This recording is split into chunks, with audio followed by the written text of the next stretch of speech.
President Cyril Ramaphosa has announced that we remain on level 1 lockdown with just a few adjustments. And one of those decisions that the president made this evening is that the selling of alcohol is actually going to be prohibited for about 4 days. This is for the Easter weekend. So let's get some reaction to that with Lucky Ntimane from the National Liquor Traders Council. Lucky, good evening. Thank you so much for your time.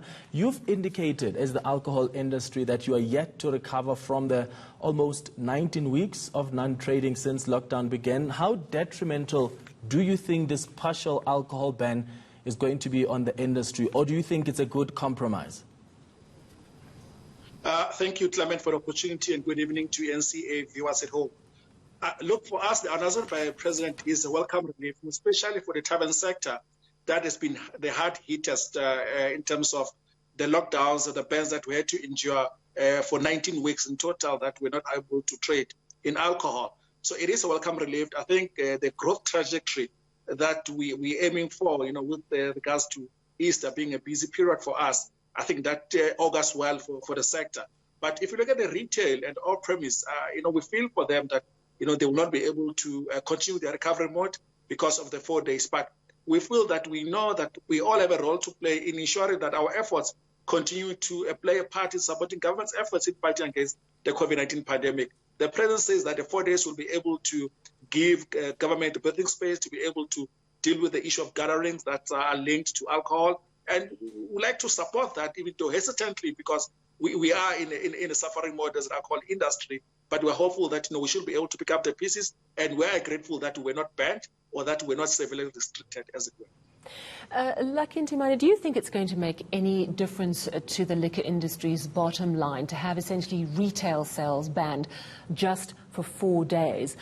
Surely those who can will make a plan and buy ahead of time if they want alcohol in their homes, and those who can't will then just buy off those who have. So do you expect your bottom line to be affected at all over this Easter period for retail sales?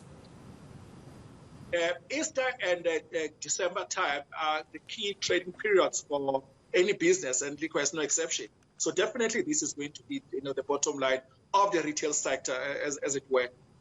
But like I've said, we had to give some, we had to make some compromises. This is the part where we feel that maybe compromise had to be made. So we're not complaining, but we have to make it known that the retail space is going to suffer huge losses as a result of the 4 days not being allowed to trade. Do you expect bootlegged alcohol sales to spike a little over this period? I'm thinking that people may stockpile alcohol in the next few days. We're so used to the with immediate effect clause, but there are actually a couple of days for people to buy their alcohol. Do you expect that there is going to be some increase in the price of alcohol sales, as those who can buy ahead will, selling on to those who can't buy ahead?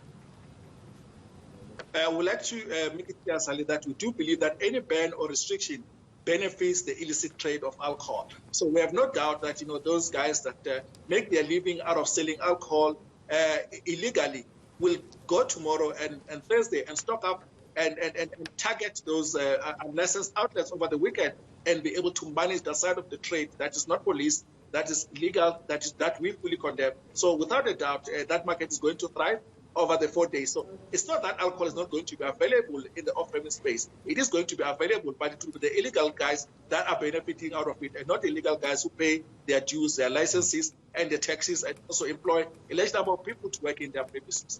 So the President spoke about the need for us to be vigilant. Of course, on-site consumption is allowed. That continues under the regulations under level 1 lockdown. But alcohol is alcohol. And what the President indicated this evening is that it fuels reckless behavior.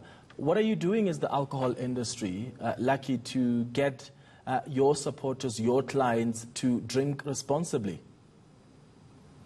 Firstly, Clement, let me commend our liquor traders that have really come to the party in the past 7 or 8 weeks in terms of ensuring that they trade responsibly. We are yet to hear any reports of incidents that lend themselves to super spreader activities. And we feel that the liquor traders have done their part and made sure that their behavior, their actions, not only support the government's efforts in fighting against the COVID-19 pandemic, but also encourage their patrons to do the same. If you look at the number of infections that we have witnessed as a country, it does point to that direction that liquor traders really did their part. And we have no doubt that over the weekend, they are going to lead exemplary in how they conduct themselves.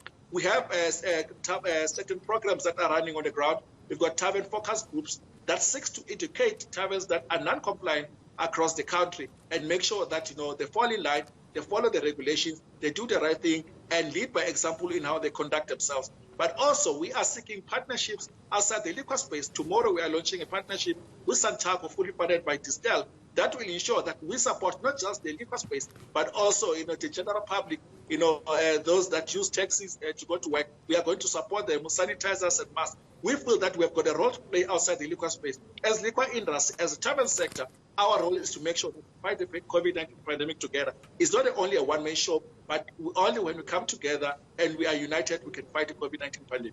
All right. Ntimane, thank you so much for your time this evening. He's with the Liquor Traders Association of South Africa.